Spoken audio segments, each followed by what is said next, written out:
कुछ अरसे से अमेरिका और तालिबान के दरमियान मज़ाकरात जारी थे और पाकिस्तान ख्वाहिशमंद था कि अमन की तरफ पेशरफ्त हो। इस खित्ते को अमन और इस्तेहकाम की ज़रूरत है।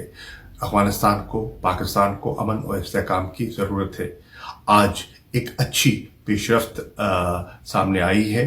तालिबान ने आमादगी का इजहार कर दिया है कि वो जो रिडक्शन इन वायलेंस का एक मुतालबा था उस पर एक आमादगी का इजहार हो चुका है, और मैं समझता हूँ उससे एक जो कदम है वो एक मुआहदे की तरफ, एक अमन के मुआहदे की तरफ वो आगे बढ़ा है।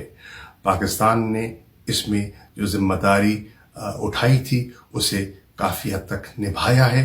हमारी ख्वाहिश है कि ये पूरा खित्ता अमन की तरफ आगे बढ़े और उसका फ़ायदा अफ़गानिस्तान को भी हो और पाकिस्तान के अवाम को भी हो।